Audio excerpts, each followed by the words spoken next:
Shalom, shalom, shalom. Au nom du Fils qui a donné sa vie pour eux. Et il marche par l'Esprit de Dieu, l'Esprit de vérité, par lequel ils ont la victoire. Alléluia. Alléluia. Merci Seigneur. Au nom du Père, nous avons la victoire. Au nom du Père, nous avons la victoire. Est-ce que quelqu'un m'entend de l'autre côté? Est-ce que quelqu'un me reçoit? Au nom du Père, nous avons la victoire. Je vous laisse délecter ces quelques mains dans la louange du Seigneur. Nous sommes avec vous et Jésus-Christ est plus proche de vous que votre vêtement.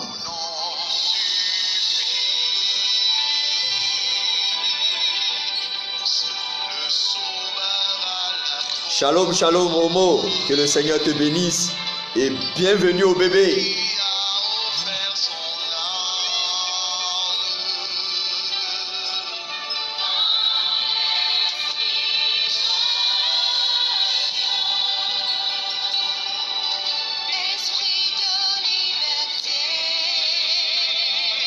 Alléluia.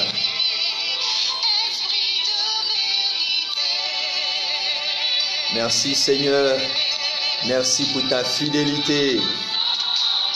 Alléluia. Alléluia. Shalom, shalom, shalom. Que le Seigneur vous bénisse, vous tous qui êtes connectés de là où vous êtes. Que la faveur de Dieu soit votre partage. Que la puissance du Saint-Esprit règne avec vous. Au nom de Jésus-Christ.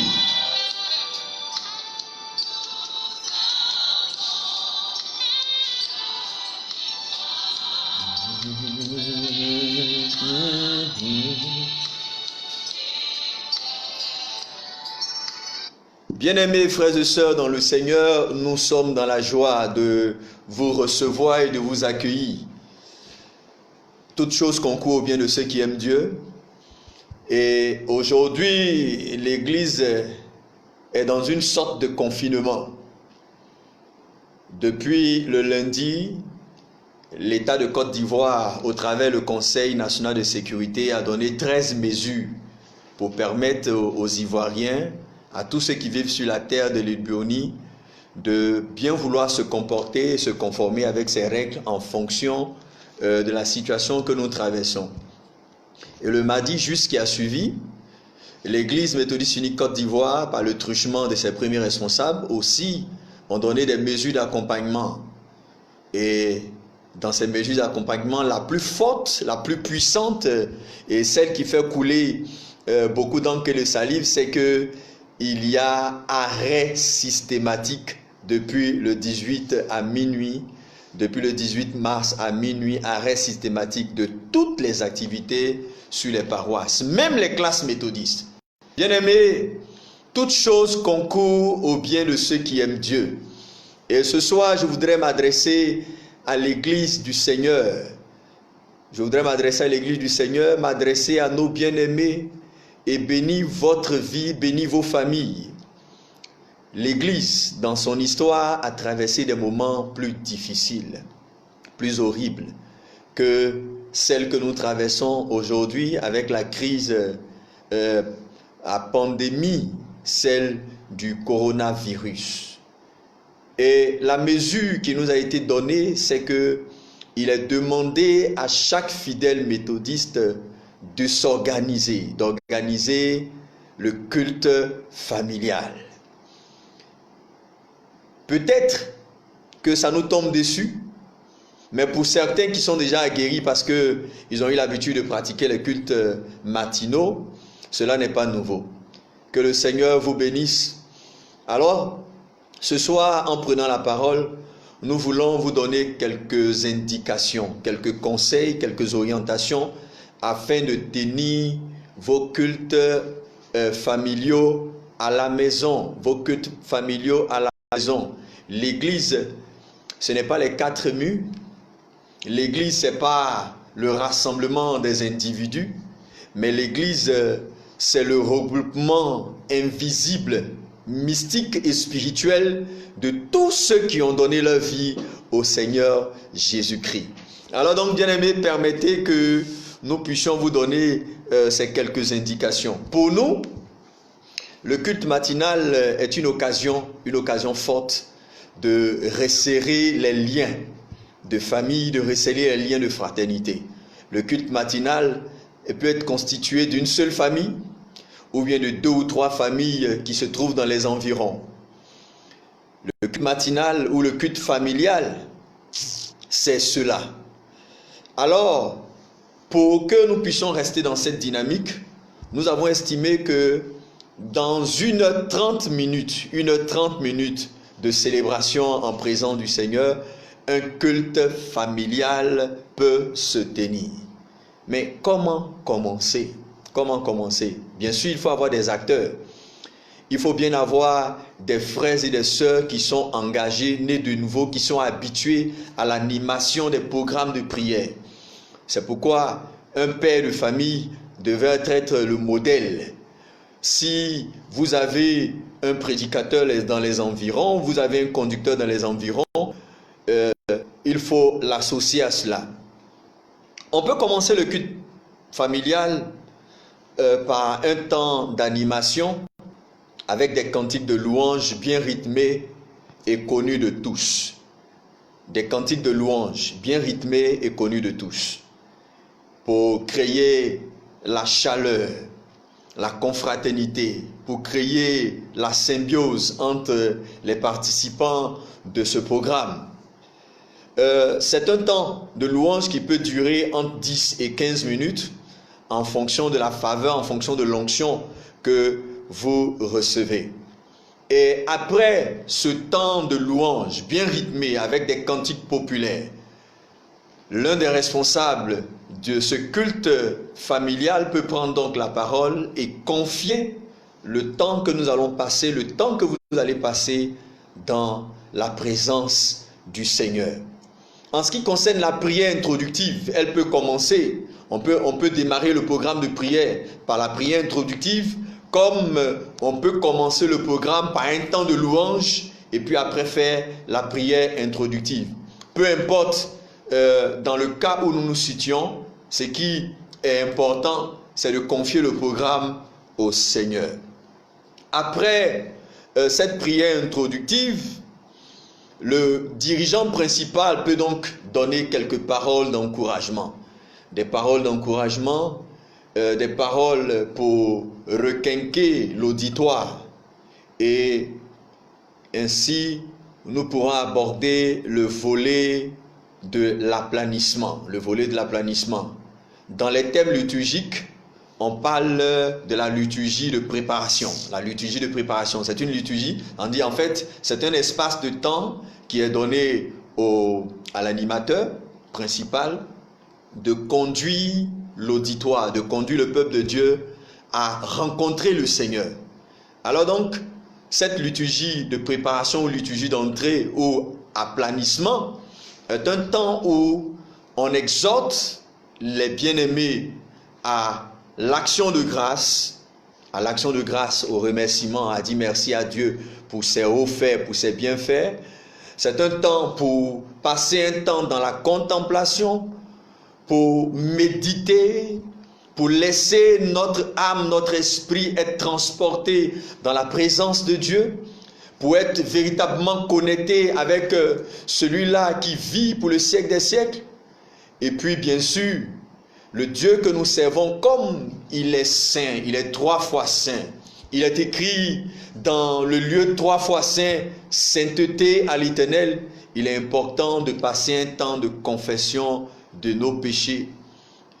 Un temps où nous devons nous repentir dans la présence de Dieu. Et pour terminer, on pourra encore dire merci à Dieu et puis bénir son nom. Ce temps d'aplanissement, pour nous, si nous voulons respecter les 1h30 minutes, doit rester dans un timing de 10 à 15 minutes. De 10 à 15 minutes. De 10 à 15 minutes. Et quand vous finissez donc ce temps d'aplanissement, alors s'ouvre le ministère de la parole. Qu'est-ce que nous entendons par le ministère de la parole? Le ministère de la parole, c'est une occasion où nous allons utiliser la Bible et faire la lecture de nos textes au programme.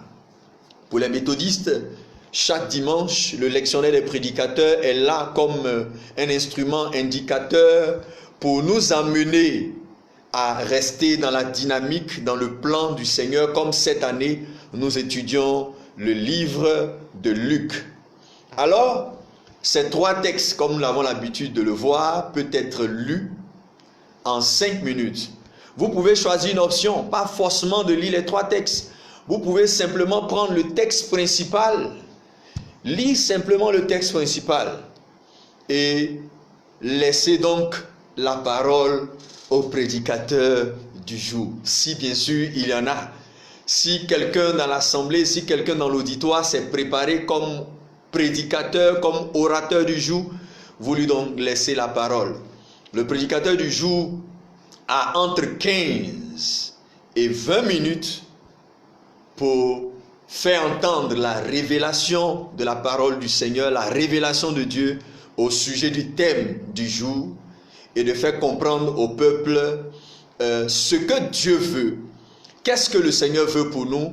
Qu'est-ce que Dieu va nous communiquer avec le thème qui est à l'ordre du jour?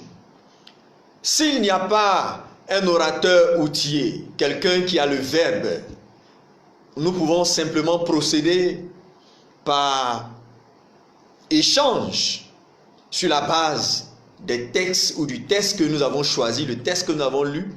Alors donc, nous faisons un partage. Ce partage peut être évalué entre 25 et 30 minutes. Comme il s'agit de partage, il faut interroger. Il faut donner la parole à tous les acteurs, à tous les membres, à tous ceux qui participent à ce culte familial, à cette rencontre familiale. Donc il faut leur donner la parole et à la fin, l'animateur principal donc tire les leçons, les engagements qu'il nous faut pour la vie, et après quoi, cette étape, nous attaquons le volet de l'intercession. En ce qui concerne le volet de l'intercession, nous pouvons nous donner le plaisir de le manipuler à volonté, ou nous pouvons nous donner l'occasion de le conduire selon, comment nous pouvons le dire, selon l'intensité ou bien selon l'onction ou selon l'engagement que nous avons. Nous pouvons procéder pour briser la monotonie, nous pouvons procéder par donner des sujets de prière où nous invitons toute l'auditoire, toute la famille, bien rassemblée, à élever la voix vers le Seigneur et à prier incessamment, Ou bien, pour ne pas que ceux qui sont venus dans le programme soient aussi lésés, les sujets peuvent être partagés, donnés aux uns et aux autres. Chacun de nous, chacun des membres de ce culte familial aura un sujet. Et il pourra donc élever la voix à tour de rôle vers le Seigneur pour invoquer le nom du Seigneur. Aussi, dans ce temps d'intercession et de prière, c'est l'occasion de partager les sujets de prière de tous ceux qui sont présents. Ceux qui sont présents, certainement que quelqu'un a un sujet par rapport à sa famille, à un bien-aimé ou à un parent qui est resté en Europe, en Italie confiné, en France confiné. C'est l'occasion de partager ces sujets et d'élever la voix vers le Seigneur. Aussi, il ne faut pas l'oublier, il faut terminer ce temps d'intercession par un temps de combat, par un véritable temps de combat spirituel. Oui, un véritable temps de combat spirituel. Parce que le temps est mauvais. Parce que le temps est mauvais. Oui, le temps est mauvais. C'est l'heure de la prière. Et allons à la brèche. Le temps n'est pas au discours. Le temps n'est pas au murmure. Le temps n'est pas aux critiques. Le temps est à la prière. Et nous voulons vous exhorter à la prière. Rien qu'à la prière. Le Seigneur nous appelle à la prière. Parce qu'il est dit que là où 2 ou 3 sont assemblés en son nom, le Seigneur au milieu de nous, il accède à nos requêtes. Il faut prier. Il faut invoquer le nom du Seigneur. Il faut faire reculer tout ce que le diable, le monde des méchants, le monde des mystiques est en train de mettre en place afin d'affaiblir, afin d'appauvrir. Il faut prier. Il faut chasser les démons. Et Dieu a donné l'autorité à l'église de chasser les démons. Il a dit, petit troupeau, n'ayez pas peur, ne craignez pas, car Dieu a trouvé bon de vous donner les clés du royaume des cieux. Et tout ce que vous allez lier sur la terre sera lié dans les cieux. Et tout ce que vous allez délier sur la terre sera lié dans les cieux. C'est pourquoi je délivre toutes les familles des puissants du coronavirus au nom de Jésus-Christ. Je délivre toutes les familles des puissants du coronavirus au nom de Jésus-Christ. Recevez la délivrance dans vos familles. Recevez la paix et la grâce de Dieu dans vos familles. Soyez-en bénis au nom de Jésus. Bien-aimés, ainsi donc, quand vous terminez votre temps d'intercession, qui peut varier entre 15 et 20 minutes, vous pourrez donc attaquer la phase de l'action de grâce, la phase de reconnaissance. Oui, la phase de l'action de grâce, la phase de reconnaissance, parce que l'on ne paraîtra point les mains vides devant la face du Dieu Tout-Puissant. Alors donc, c'est le temps des offrandes. Il faut apporter à la maison de Dieu les offrandes, les dîmes. Ce n'est pas parce que nous ne sommes pas dans les 4 murs, nous ne sommes pas dans notre paroisse ou dans nos temples que nous n'allons pas apporter au Seigneur. Il faut être obéissant, apporter. Et quand l'offrande est faite, il faut désigner 2 bien-aimés pour compter l'offrande, pour la certifier. Et cette offrande qui est faite, vous la gardez. Vous la gardez sur vous. Vous prenez contact avec vos bergers, avec vos responsables de paroisse. Et l'offrande et les dîmes seront acheminées là où ces offrandes doivent être acheminées. Vous pouvez attendre au moment opportun. Oui, au moment opportun où vous aurez l'occasion de rencontrer ces responsables de l'église, vous pourrez transmettre ces offrandes et l'église de Dieu sera bénie, votre maison sera bénie, vos bien-aimés seront bénis et les familles qui se seront retrouvées dans ce culte familial seront aussi bénies. Il faut être obéissant. Apprenons à être obéissants. Apprenons à être des chrétiens qui appliquons notre cœur à l'obéissance. Rien qu'à l'obéissance. Bien-aimés, appliquons notre cœur à l'obéissance. Et je le sais que vous êtes des fidèles croyants.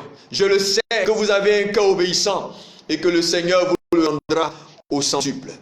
Ainsi donc, après avoir fini l'étape des offrandes, on peut donc faire place au petit cocom familial pour bien entendu donner les informations.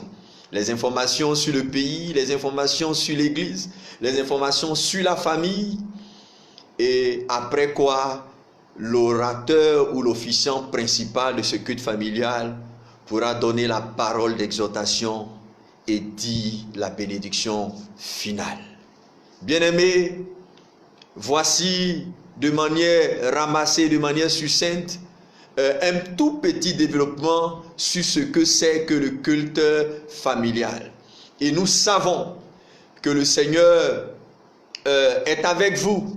Nous savons que Dieu Tout-Puissant est avec vous. Nous savons qu'il reste et il demeure avec vous dans vos foyers. Et nous voulons vous demander de ne pas attendre le dimanche. Ne commencez pas par le dimanche, commencez à partir de ce soir. Commencez à partir de ce soir dans vos maisons. Commencez les prières. Commencez le culte familial. Vos familles en ont besoin. Votre entourage en a besoin. Commencez le culte familial. Développez cette stratégie de prière. Oui, comme l'apôtre Paul l'a dit, ce que tu as entendu en présence de beaucoup de témoins, ce que tu as entendu de moi, confie-le à des hommes fidèles. Et vous êtes les hommes fidèles. L'occasion est venue où l'Église vous confie la tâche du culte. Vous êtes des femmes et des hommes fidèles. L'occasion est venue où l'Église vous confie la tâche du culte. Vous êtes des hommes et des femmes fidèles. C'est parce que l'Église a confiance en vous. C'est parce que le Seigneur a confiance en vous que Dieu a permis ces choses. En des occasions favorables ou pas, nous devons nous montrer vainqueurs. Recevez la grâce de Dieu. Recevez la faveur de Dieu.